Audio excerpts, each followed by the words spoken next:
Nós temos seguido nos domingos pela manhã, uma série que é baseada no Salmo 27. Né? No domingo passado nós tivemos o primeiro sermão da série Abrigo no Temporal. Falamos sobre a vitória sobre o medo, baseado nos versículos de 1 a 3 do capítulo 27. E hoje nós vamos olhar mais especificamente os versos 4 ao verso 6. Salmo 27 diz assim, a boa palavra do Senhor. O Senhor é a minha luz e a minha salvação.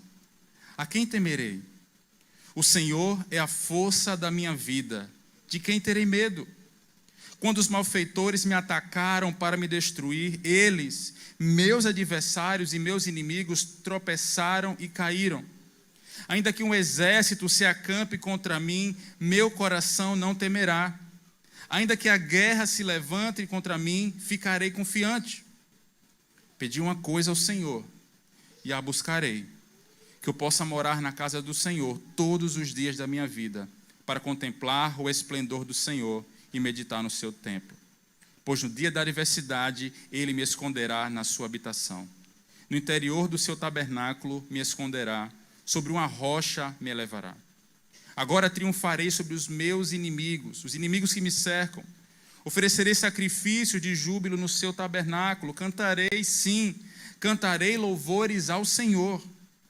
Ó Senhor, ouve a minha voz quando clamo. Compadece-te de mim, responde-me. Quando o meu coração me diz, buscai a minha presença, buscarei, Senhor, a tua presença. Não escondas de mim o rosto.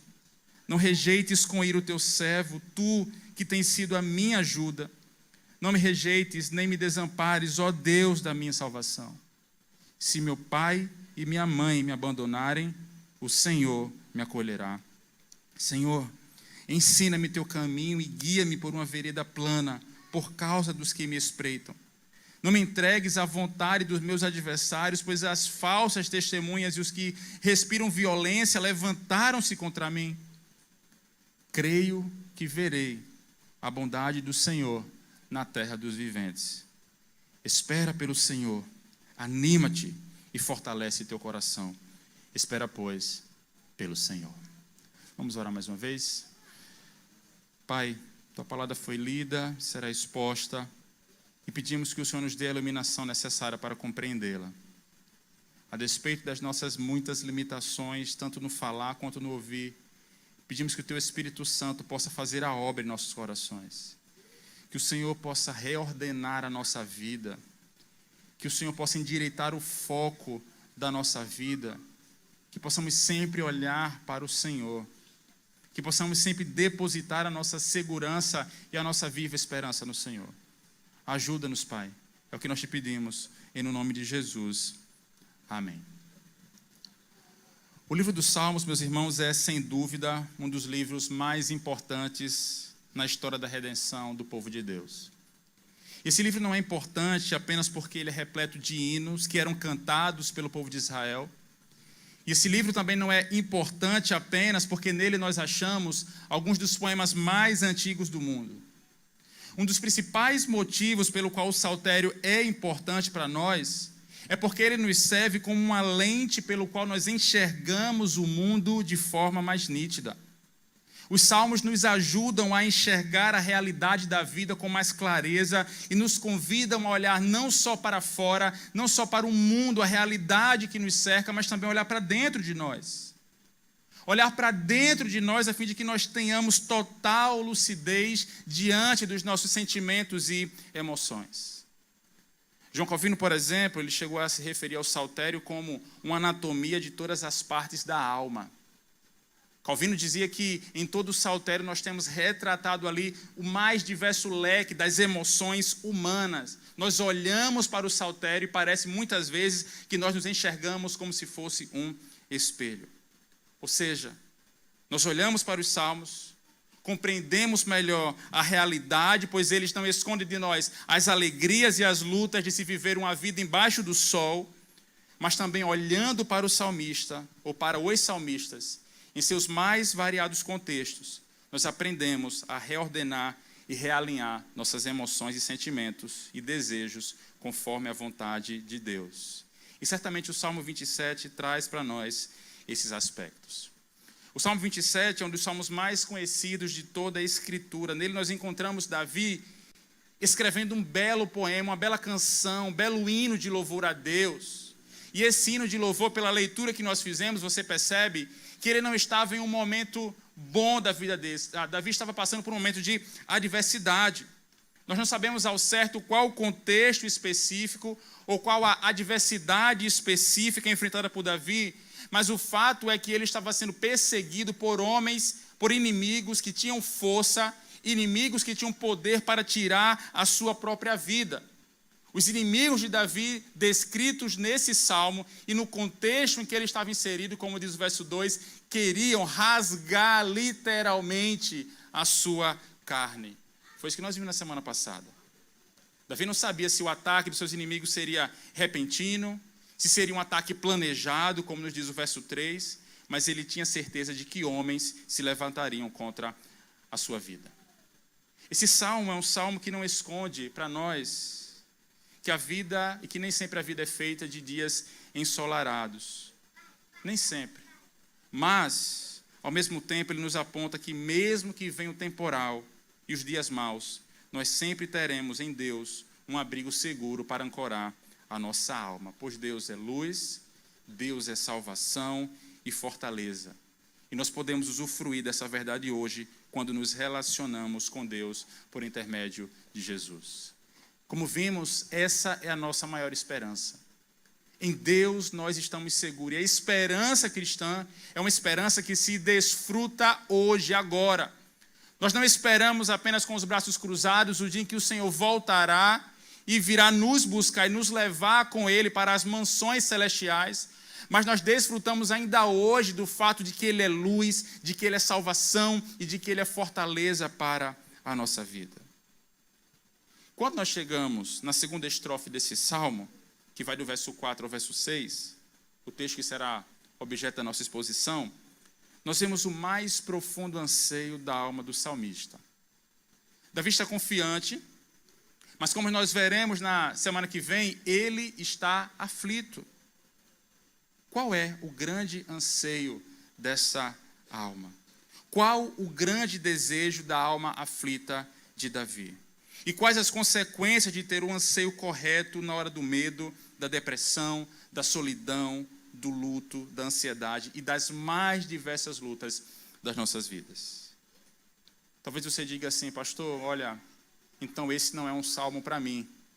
Porque tudo isso que o senhor falou, eu não estou passando por momentos tenebrosos, eu não estou enfrentando lutas, por assim dizer. Esse salmo também é um salmo que se dirige para aqueles que passam por águas tranquilas, meus irmãos, que vivem um momento de bonança, porque ainda assim, nesses momentos, nós precisamos desejar e ansiar as coisas certas, para que não sejamos surpreendidos no dia em que o temporal chegar. O tema da nossa reflexão nessa manhã é o anseio da alma aflita, ou o anseio de uma alma aflita. Qual o grande anseio da vida de Davi? E ele tem muito a nos ensinar. Vejamos as preciosas verdades contidas nesses versos. Olha comigo o verso 4. O verso 4, ele inicia dizendo: pedi uma coisa ao Senhor e a buscarei. No momento de adversidade que Davi enfrenta uma ameaça contra a sua vida, ele diz que tem um único pedido a fazer. Ele tem um único pedido a fazer e é isso que ele vai buscar e é isso que de fato ele almeja. E talvez você diga assim, pastor, é normal pedir algo no momento de adversidade. Sim, é normal. Principalmente quando a nossa vida não vai bem, nós abrimos o coração, abrimos a nossa boca, os nossos lábios e fazemos um pedido, isso é normal. Por menor que seja a tua luta, se tem um momento em que você e eu ansiamos por algo, é quando nós enfrentamos alguma adversidade. Agora, o que não é normal, infelizmente, é ansiarmos o que Davi anseia. Uma só coisa Davi pede ao Senhor, e é essa coisa que Davi vai buscar. Mas o quê? O verso 4 nos diz: pedi uma coisa ao Senhor e a buscarei, que eu possa morar na casa do Senhor todos os dias da minha vida. Davi estava sob ataque, seus inimigos eram ferozes, queriam arrancar a sua carne, literalmente matá-lo, e Davi não pede vingança. Davi não pede ao Senhor vantagem sobre os seus inimigos. Davi não pede ao Senhor segurança, mesmo estando sob ameaça pessoal. Davi não diz, olha Senhor, eu quero 2 guardas aqui, um à minha esquerda e um à minha direita, para que se esses inimigos vierem, a gente parta para cima e vença essa batalha. Não. Davi não pede nada relacionado a isso.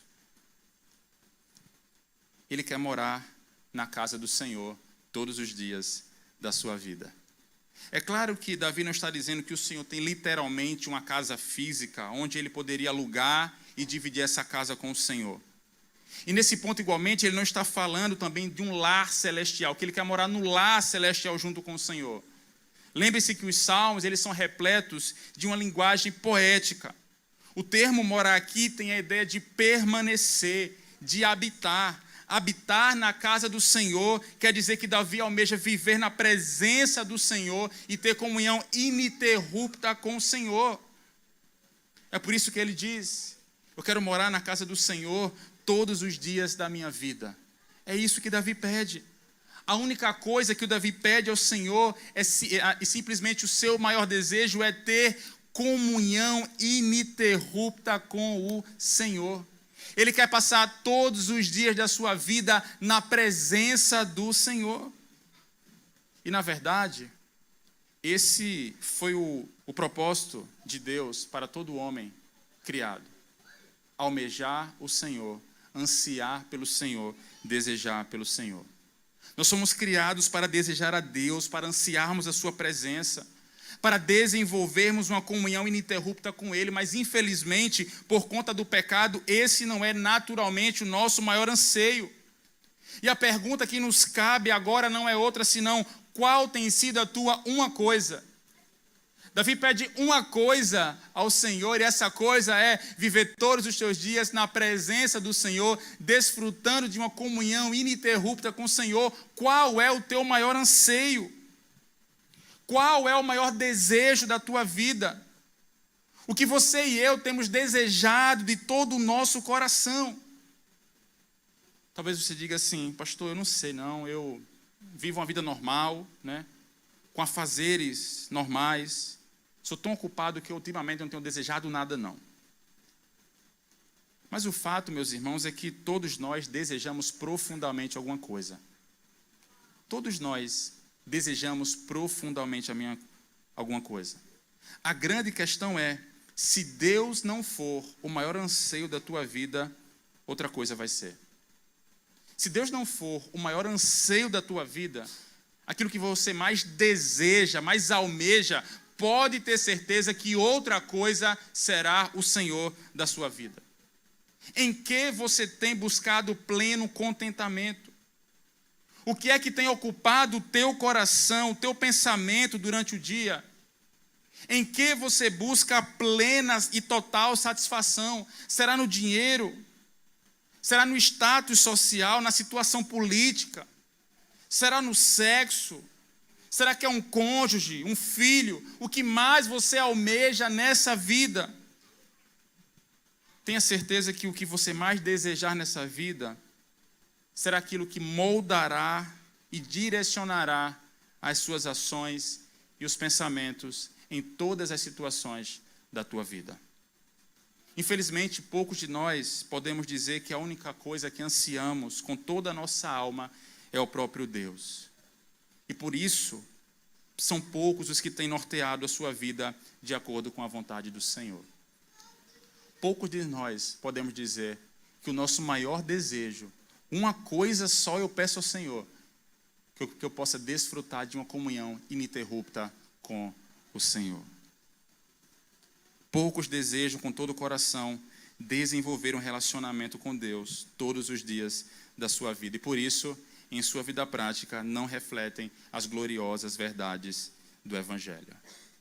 No entanto, se quisermos desejar o Senhor, assim como o salmista fez, o foco da nossa vida precisa mudar para o Senhor. Davi pede uma coisa ao Senhor e é isso que ele vai buscar. O seu maior anseio é o Senhor e continuar desenvolvendo um relacionamento com o Senhor. É perceptível isso, que o foco de Davi não está nas adversidades. Perceba, se o foco de Davi estivesse nas adversidades, Davi pediria uma única coisa só, que era segurança, que era vingança sobre os seus inimigos. Mas uma coisa ele pede ao Senhor, e essa coisa está ligada àquilo que é o foco da sua vida. O seu mais profundo anseio é o Senhor e continuar desenvolvendo um relacionamento com o Senhor. Precisamos colocar nossos olhos naquilo que é maior e mais excelente do que qualquer coisa nessa vida, meus irmãos. Se olharmos para os problemas e adversidades demasiadamente, para além da conta, uma coisa nós pediremos ao Senhor, e essa coisa não é o Senhor. Você se lembra do exemplo de Pedro, o apóstolo Pedro? Ao ser chamado para andar sobre as águas, Pedro afoito, olha, se é tu mesmo, Jesus, manda eu ir aí, então vem. O que é que ele faz? Sai do barco e começa a andar. Começa a andar sobre as águas, ele caminha. Seu olhar está posto em Jesus e ele caminha. Mas no primeiro momento em que ele começa a perceber o vento à sua volta, que o foco sai de Jesus e passa para a realidade que o cerca, o que é que acontece? Ele sucumbe, ele afunda. Nós precisamos realinhar o foco da nossa vida. Porque nada terreno, meus irmãos, nada tem a prerrogativa em si mesmo de te satisfazer e te dar plena segurança. Portanto, não busque plena satisfação e plena segurança em nada nessa vida. Nós só estaremos 100% satisfeitos e 100% seguros se o Senhor for realmente aquele que comanda o nosso coração e, consequentemente, controlará as nossas ações. Por isso, ore ao Senhor, peça a Ele mesmo que abra os seus olhos para essa realidade, de forma que Ele te habilite, de tal forma que você possa viver à luz dessas verdades e desejar a Ele somente. Mas por que Davi deseja morar na casa do Senhor? Quais são as motivações do salmista? Olha o verso 4 mais uma vez. Pedi uma coisa ao Senhor e a buscarei, que eu possa morar na casa do Senhor todos os dias da minha vida, para contemplar o esplendor do Senhor e meditar no seu templo. O objetivo de Davi em querer morar na casa do Senhor, em querer viver uma vida constantemente na presença do Senhor, é contemplar o esplendor do Senhor e meditar no seu templo. Contemplar, meus irmãos, está para além de olhar. Porque olhar, você olha de relance, você pode olhar de qualquer outra forma, qualquer das mais diversas formas. Mas contemplar é você observar algo com atenção. É você fixar o seu olhar com admiração. O salmista quer viver em constante comunhão com o Senhor para contemplar atentamente o esplendor do Senhor. A palavra esplendor pode ser entendida também por algo que é extremamente belo. Talvez a sua versão traduza contemplar a beleza do Senhor. Davi deseja, portanto, isso, contemplar a beleza do Senhor, como algumas versões colocam, a formosura do Senhor. E esse é um termo para esplendor, beleza, formosura. É um termo que ele tem uma gama de significados, ele tem um significado um pouco mais abrangente. Quando olhamos, por exemplo, para o Salmo 90, o verso 17, nós podemos ver que esse mesmo termo, no original hebraico, ele ganha um significado mais amplo. O verso 17 inicia dizendo, Almeida Corrigida e Fiel, por exemplo, a versão diz assim, esteja sobre nós a formosura do Senhor. Almeida Corrigida e Fiel. Almeida século 21, o texto que está aí na tela, não coloca formosura. Diz assim, seja sobre nós a graça do Senhor nosso Deus. A Nova Versão Internacional, no Salmo 90, verso 17, inicia dizendo, esteja sobre nós a bondade do Senhor. Perceba a gama de significados aqui. Esplendor, beleza, formosura, mas também graça, mas também bondade, mas também misericórdia, mas também favor. Para contemplar a beleza e o esplendor do Senhor, nós precisamos de olhos, meus irmãos. É isso que Davi deseja sempre contemplar. A beleza, o esplendor, a formosura que aponta para a sua graça, para a sua misericórdia e o seu favor. E não é todo homem que enxerga essa realidade. Muitas pessoas talvez enxerguem o Senhor, saibam alguma coisa sobre o Senhor, mas não contemplam o Senhor e não extraem toda essa realidade dita pelo salmista aqui. Para observar e contemplar o esplendor e a graça de Deus, precisamos de olhos, e para além de enxergar com os olhos físicos, contemplamos ao Senhor através dos olhos do nosso coração, vamos assim dizer. Quem contempla o Senhor, o contempla com os olhos espirituais. E isso certamente se torna difícil para nós, principalmente por conta do pecado. Você lembra da história do cego de Jericó, lá em Marcos, capítulo 10, se não me engano? Cego, à beira da estrada, uma multidão, ele ouve que Jesus está passando.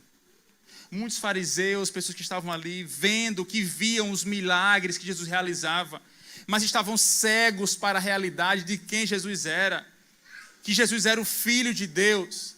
Mas aquele homem cego com os olhos físicos, ele enxerga para além de todas aquelas pessoas, através dos olhos espirituais, diz: filho de Davi. Ele reconhece que Jesus é de fato o Messias esperado. Precisamos contemplar ao Senhor, e se contempla ao Senhor com os olhos espirituais, com o nosso próprio coração. Mas é claro que há uma dificuldade para nós por conta do pecado. O pecado nos cega. O pecado rouba a nossa capacidade de contemplarmos a beleza e a graça do Senhor e nos leva sempre a contemplarmos outras coisas. Ao invés de contemplarmos o Criador, nós temos contemplado a beleza da criação. Muitas coisas nesse mundo se apresentam para nós da forma mais bela possível, da melhor maneira possível. E são nessas coisas terrenas que muitas vezes nós temos colocado os nossos olhos, o nosso coração. Mas o salmista quer uma coisa só. Ele quer viver na presença do Senhor, para contemplar a beleza do Senhor. E para isso, meus irmãos, nós precisamos que o próprio Deus nos dê olhos para contemplarmos a sua beleza. Um homem natural não contemplará a beleza e a graça do Senhor sem que o Espírito Santo tire dos seus olhos as escamas que deixam a sua visão turva. Já aconteceu com você ou com uma pessoa próxima a você? Você já ouviu falar de alguém que... agora eu entendi. Você passou tanto tempo explicando, falando para aquela pessoa a mesma coisa, falando de Jesus, falando do Evangelho, a pessoa, tá bom, legal. E no belo dia ela fala, agora eu entendi. Agora faz sentido, eu abraço a realidade que Jesus é o meu Salvador e o meu Senhor. Isso acontece porque o Espírito Santo nos regenera. O Espírito Santo nos dá olhos para enxergar a beleza e a graça, o favor do Senhor derramado sobre a nossa vida. Precisamos que o Senhor nos dê vistas para enxergar a graça e a sua beleza, principalmente quando estivermos diante da mensagem do Evangelho. A mensagem do Evangelho é uma boa notícia que fala do nosso estado de miséria, do pecado, mas também fala da graça que recebemos em Deus por meio de Cristo Jesus. E para abraçar essa realidade, nós precisamos dos olhos da fé. E a minha mais sincera oração, meus irmãos, nessa manhã, é para que os olhos de muitos hoje aqui sejam abertos para essa realidade. Que Deus possa abrir os teus olhos para enxergar a graça e o favor do Senhor derramada sobre a sua vida. Mas há um perigo aqui também. O risco para todos aqueles que já contemplam o esplendor do Senhor é o risco de perdermos a capacidade de contemplar a graça e a beleza do Senhor. Quando nós estamos há muito tempo na igreja, na ambiência da igreja, da comunidade, na caminhada da fé, nós muitas vezes acabamos fazendo algumas coisas mecanicamente, friamente. Aquilo que nós fazíamos lá no início da nossa trajetória, da nossa jornada, Nós fazemos agora e muitas vezes nem percebemos que fazemos aquilo. Nós não podemos perder a capacidade de contemplar a graça do Senhor, o favor do Senhor, a beleza do Senhor. Eu lembro, por exemplo, que em 2017, quando nós chegamos aqui no Rio de Janeiro, eu lembro do dia que eu vi o Maracanã pela primeira vez. Eu gosto muito de futebol, os irmãos sabem, já deu para perceber. E eu sempre vi o Maracanã pela televisão, e aquele, né, o palco de duas finais de Copa do Mundo, né, e o Brasil não ganhou nenhuma, né, mas vamos pular essa parte. Mas o fato é que é algo grandioso. É algo grandioso. Para mim, era algo extremamente grandioso. E de repente eu estava numa avenida e não sabia que era a Avenida Maracanã. E de repente, tcharam, eu vi aquele negócio na minha frente. Eu fiquei assim, ó, meu Deus do céu. É o Maracanã. Para mim foi uma coisa assim, extremamente gloriosa. Ver o templo do futebol mundial. Eu contemplar aquele negócio e ficava assim, meu Deus, desde criança eu sonhei ver pelo menos o Maracanã, entrar no Maracanã. Para mim foi realmente algo maravilhoso. Mas nós morávamos a 3 quilômetros, talvez menos de 3 quilômetros do Maracanã, e passar pelo Maracanã tornou-se algo normal. Eu sempre passava pelo Maracanã e começava a reclamar agora do engarrafamento que estava na Avenida Maracanã por conta do jogo daquele time vermelho e preto, que bagunçava tudo ali, né? Você sabe como é a bagunça generalizada, né? E eu não contemplava mais o Maracanã como eu contemplei no primeiro momento. Eu sei, ainda é bonito, ainda é muito belo, tem uma tradição, é o Maracanã, mas para mim era só o Maracanã. É só o Maracanã. Eu me acostumei com o Maracanã. E na vida espiritual, meus irmãos, acontece a mesma coisa. Nós temos nos acostumados e já não contemplamos mais o Senhor como antes. Infelizmente, somos esmagados pela pressa, pelos afazeres e por tantas coisas que já não contemplamos o Senhor da forma como nós deveríamos. Nós precisamos manter a nossa visão nítida. Por isso que eu disse que o Salmo, ele reordena a nossa cosmovisão, a nossa visão de enxergar o mundo, de enxergar a nós mesmos e de enxergar a Deus. Precisamos de uma visão mais nítida. E nesse processo, a oração é importante. A leitura da palavra é importante para que nós estejamos sempre contemplando ao Senhor, a beleza do Senhor e a graça do Senhor, falando com o Senhor e recebendo do Senhor, através da oração e da leitura da palavra. Mas, igualmente é importante, um meio de graça muito importante nesse quesito, é a comunhão com o povo de Deus. Estar numa comunhão como essa é muito importante para reordenarmos a nossa visão e para contemplarmos a beleza do Senhor. A comunhão com o povo de Deus, ela se manifesta de modo mais belo através do culto público. Por isso que uma reunião como essa é extremamente importante. O culto público é para nós um momento de contemplar o Senhor, de contemplar os feitos do Senhor através da palavra do Senhor. É por isso que culto não pode ser entretenimento. É por isso que no culto não pode ouvir-se outra coisa senão a palavra do Senhor. Todos os atos litúrgicos de um culto devem apontar para a beleza do Senhor, para a graça do Senhor, para os feitos do Senhor. O culto público, ele reflete a beleza de Deus. Porque aqui nós temos um povo que foi salvo e redimido por Deus. Quando nós nos reunimos aqui com essas portas abertas, dizemos para o mundo que Deus ainda fala. Que Deus ainda fala e nós viemos aqui para ouvir o Senhor. Que Deus ainda é belo. Que há algo a ser contemplado e que foi perdido. Por isso que uma reunião como essa não pode ser nunca desprezada. Quem despreza a comunhão dos santos, essa reunião solene, é porque precisa ver se a sua única coisa é o Senhor. Se aquilo que ele mais almeja e anseia nessa vida é o Senhor. Perceba como o Salmo ele reordena a nossa trajetória. Esse é um momento em que nós, enquanto comunidade, o povo de Deus, reafirmamos as nossas crenças, encorajamos uns aos outros mutuamente e permanecemos com os olhos postos em Jesus. É isso que nós fazemos no culto público, meus irmãos. É por isso que nós devemos fugir de entretenimento.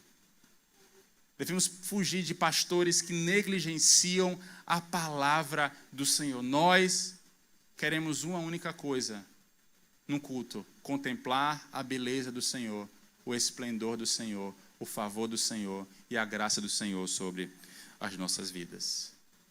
Enquanto vivemos nossos dias aqui, precisamos contemplar o Senhor, pois isso é o que faremos por toda a eternidade. Contemplaremos e contemplaremos e contemplaremos ao Senhor eternamente. Contemplaremos a sua beleza, a beleza do Senhor, sua graça e o seu favor sobre as nossas vidas eternamente na face de Cristo Jesus. E é isso que o salmista anseia. Ele anseia justamente morar na casa do Senhor, ou seja, viver em comunhão com o Senhor para contemplar a beleza e a graça do Senhor e meditar no seu templo.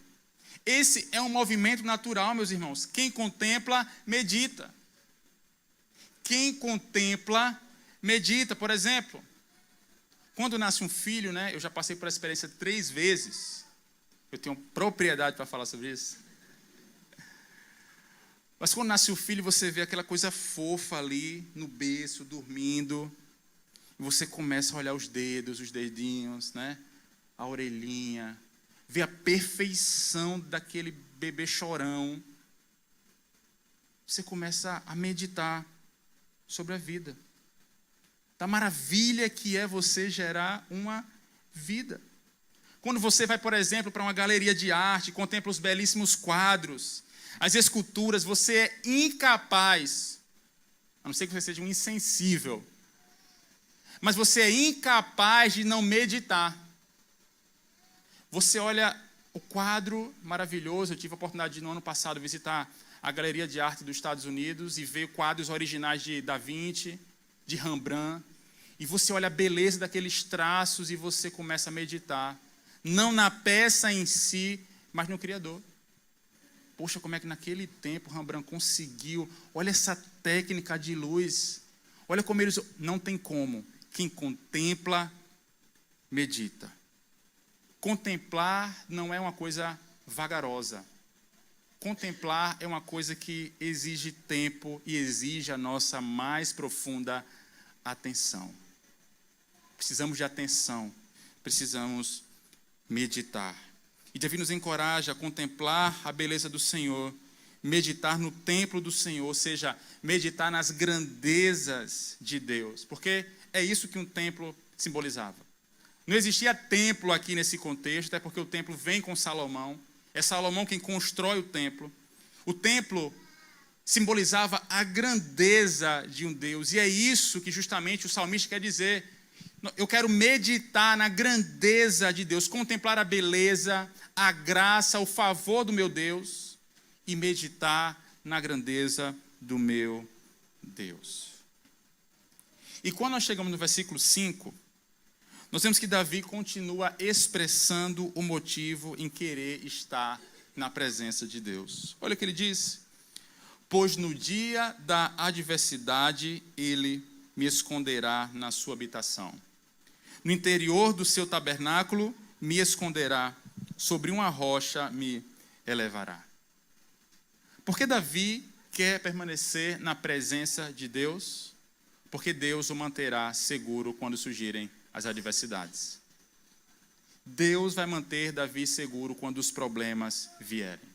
É interessante porque nós vemos aqui estampado nesse texto 1, 2, 3, 4, 5 vezes as menções à casa, templo, habitação, tabernáculo. Nesses 3 versos apenas, há 6 momentos em que o salmista descreve aspecto em relação à habitação do nosso Deus. Isso é interessante porque a segurança está extremamente ligada a esse aspecto também. Davi quer contemplar a beleza, quer meditar na grandeza de Deus. Por quê? Porque sabe que Deus vai protegê-lo, vai mantê-lo seguro, em segurança, quando as adversidades vierem. Naqueles dias, quando um convidado entrava na habitação ou na tenda de um anfitrião, o anfitrião era pessoalmente responsável pela proteção e provisão do convidado, de modo que a tenda mais frágil tornava-se uma fortaleza. Quando você estava dentro, você é convidado para estar na casa de alguém. Aquela pessoa que lhe convidou é responsável por manter você seguro e manter você abastecido. Então perceba que o que o salmista está colocando aqui em 3 versos, fazendo 3 menções à casa, tabernáculo, a habitação do Senhor, é dizer, olha, eu estarei seguro no Senhor, porque Ele vai me proteger. A ideia que o salmista quer transmitir é justamente essa. No dia da adversidade, Ele me esconderá na sua habitação. No interior do seu tabernáculo me esconderá. A preocupação do salmista é descrever a segurança que o Senhor dá para aqueles que permanecem na sua presença. Aqueles que permanecem na presença do Senhor estão seguros no Senhor.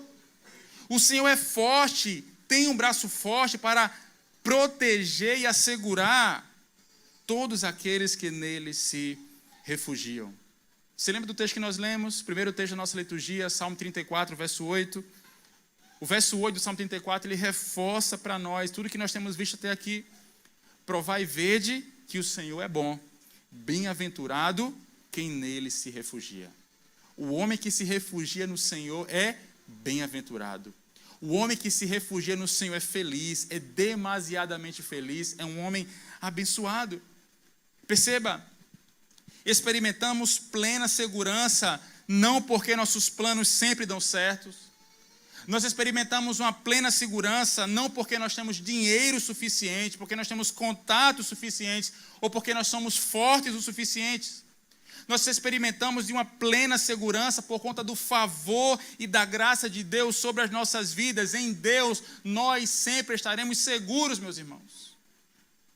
Por isso, você e eu podemos acordar de manhã e enfrentar as nossas lutas. Você pode acordar de manhã e enfrentar a sua depressão. Você pode acordar de manhã e enfrentar as suas limitações, as suas fraquezas, os seus medos, as suas ansiedades. Porque essas pessoas que são ansiosas, e eu me incluo nisso, o que mais querem é ter um abrigo seguro, é ter segurança na jornada. E é isso que o Senhor dá para todos aqueles que permanecem na presença do Senhor. Isso porque nós somos mais bonitos e mais inteligentes? Não. Porque o Senhor é bom. E a sua misericórdia, a sua fidelidade e a segurança dele para com os seus dura para sempre. Confiamos de que Deus sempre nos guardará. Essa é a realidade de todos aqueles que vivem pela fé. Nós temos esperança, perseverança e coragem para enfrentar os temporais da nossa vida, porque estamos escondidos em um abrigo seguro. Além disso, é o Senhor quem eleva aquele que é alvo da sua graça sobre os seus inimigos. É isso que nos diz o verso 5. Sobre uma rocha me elevará. Sobre uma rocha me elevará. Estar no alto de uma rocha pressupõe segurança e proteção. A proteção de Deus aqui é comparada a ser transportado para uma rocha inabalável, um lugar seguro, bem acima das lutas e adversidades. É como se o Senhor dissesse, olha, eu vou tirar você daqui, vou colocar você aqui num lugar alto, porque ninguém vai tocar em você. O salmista não sobe por conta própria, é Deus quem o eleva, e isso lhe dá plena e total proteção. Tudo isso é uma verdade que Davi vai expressar no Salmo 18, verso 2. Eu creio que esse é um daqueles versos para serem lidos quando nos sentimos fracos em nossa trajetória aqui. Vamos ler todos juntos? Eu convido você a ler todos juntos. O Senhor é a minha rocha, minha fortaleza.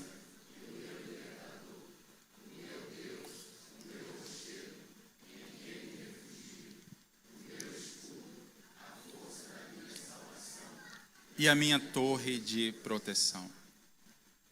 Um salmo belíssimo, um verso belíssimo, que nos traz conforto e plena segurança.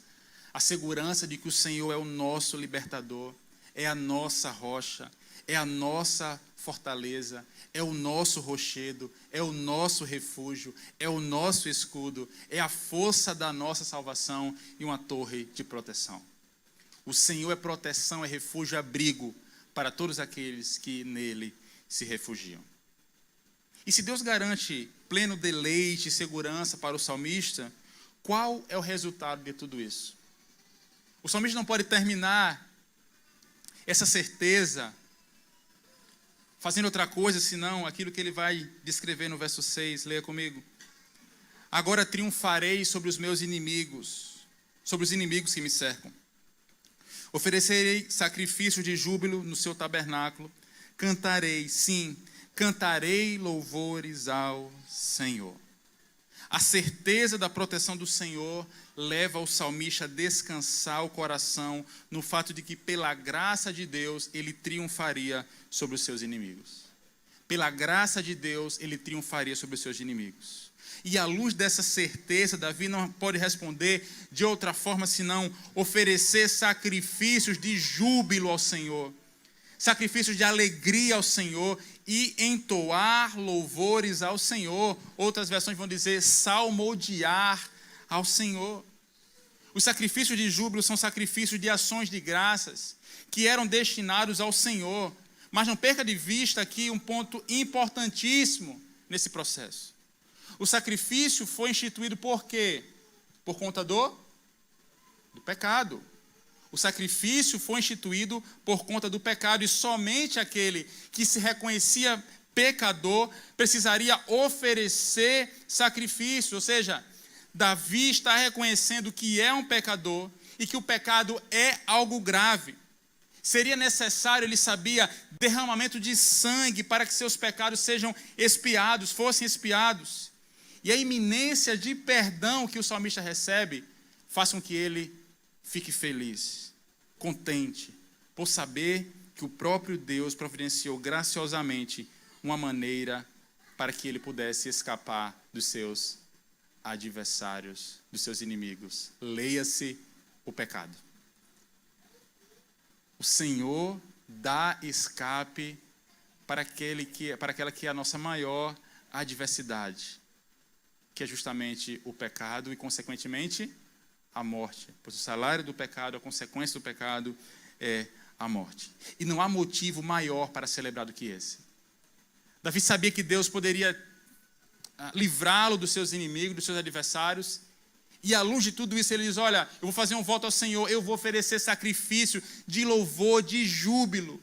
Louvar ao Senhor, porque o Senhor me livrou dos meus adversários, cantando, salmodiando ao Senhor. E de modo mais excelente, meus irmãos, esse é um salmo, sobretudo um verso, que nos aponta para Cristo. Porque todos os sacrifícios do Antigo Testamento, do Antigo Pacto, apontavam para aquele sacrifício que viria quando o Messias, o Cordeiro de Deus, viesse a esse mundo e entregasse voluntariamente a sua vida pelo seu povo. Davi está apontando para Cristo Jesus aqui, que de fato foi o Cordeiro perfeito. Foi o sacrifício por excelência. É o sumo sacerdote, aquele que ao mesmo tempo faz a mediação no sacrifício por conta do pecado e ao mesmo tempo a oferta perfeita pelo pecado. É por isso que eu e você hoje podemos cantar, não é só Davi não. É por isso que hoje eu e você podemos celebrar, salmodiar ao Senhor, louvar ao Senhor alegremente, porque nossos pecados foram perdoados, amém? Nosso maior problema foi resolvido. Nossos maiores inimigos já foram derrotados. Nós não tememos mais o pecado, o diabo, as forças desse mundo, nem a morte, porque Cristo Jesus já venceu todos eles. Ele já veio como Cordeiro, se entregou por nós.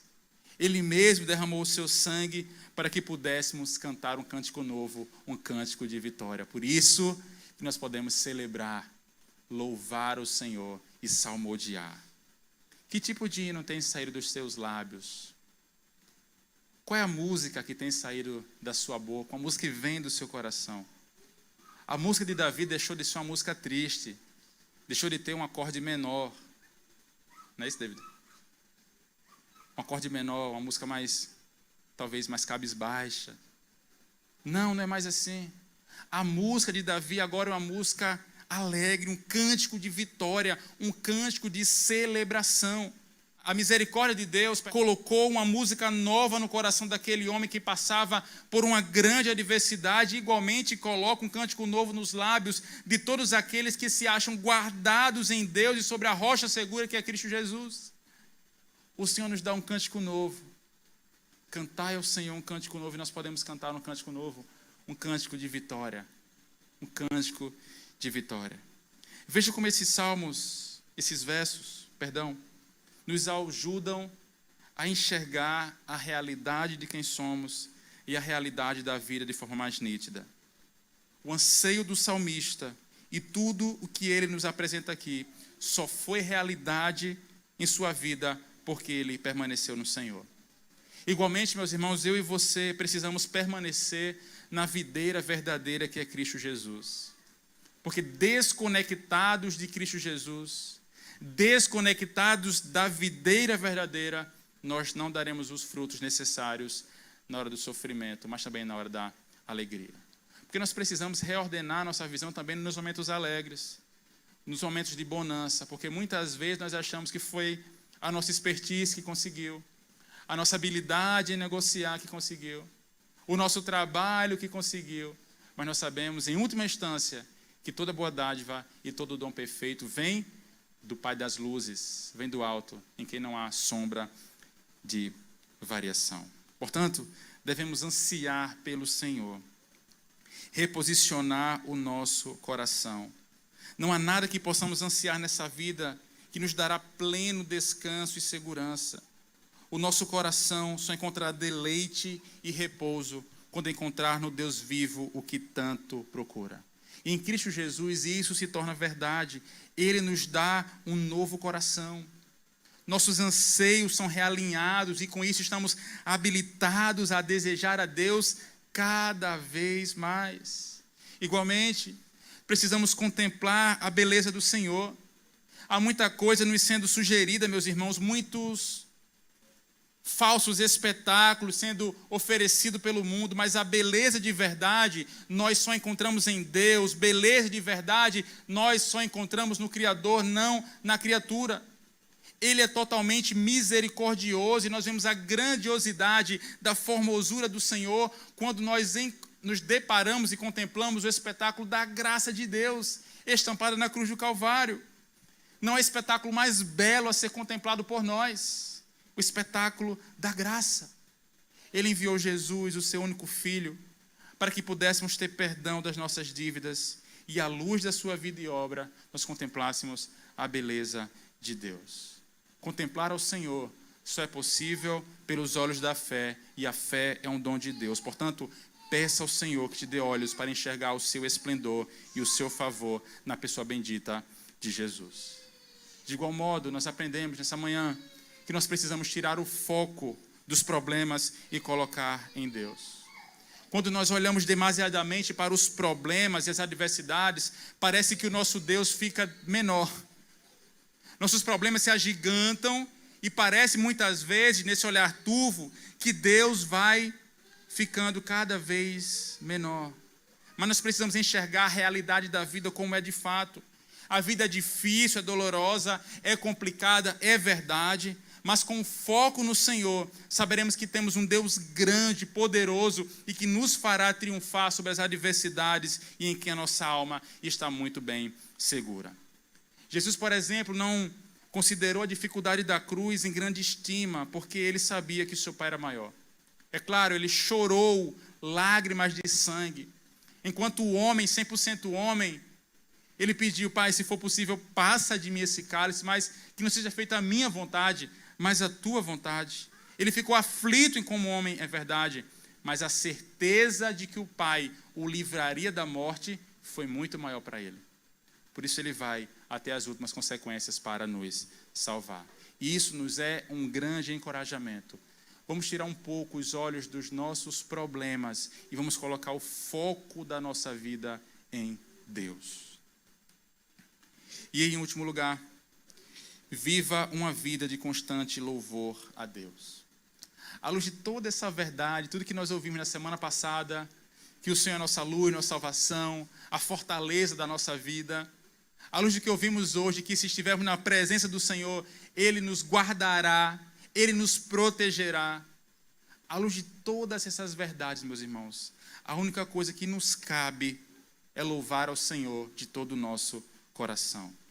Mas nós não devemos louvar ao Senhor se primeiro Ele fizer o que nós queremos. Se você estiver desempregado, não deixe para louvar ao Senhor quando o emprego vier. Se você estiver enfermo, não deixe para louvar ao Senhor quando a saúde vier. Não, nós não devemos louvar ao Senhor pelas coisas que Ele nos proporciona, mas por aquilo que Ele é. Nós louvamos ao Senhor pela beleza da sua santidade. Nós louvamos ao Senhor pela grandeza do nosso Deus. É por isso que nós louvamos ao Senhor. O nome do Senhor é digno de louvor, o Senhor é digno de toda honra e toda glória. E o louvor que nós destinamos a Ele vem do reconhecimento de quem nós somos e de quem Ele é. Não apenas um louvor com os lábios, um louvor exterior, mas principalmente um louvor que vem de dentro, que parte do nosso coração e que deságua em piedade e em boas obras que glorifiquem o nome do Senhor. E mesmo que Deus não te livre fisicamente das adversidades, mesmo que Deus não reverta uma situação no seu trabalho, na faculdade, ou na sua família, no seu relacionamento, lembre-se que Ele reverteu algo que apenas Ele poderia fazer. O amor e a graça de Deus o levaram a olhar para nós e a intervir em nosso favor, especialmente quando Ele enviou seu Filho Jesus para se tornar um de nós e morrer por nós na cruz do Calvário. Somente em Jesus, o Filho de Deus, nós temos motivos plenos e totais para louvar.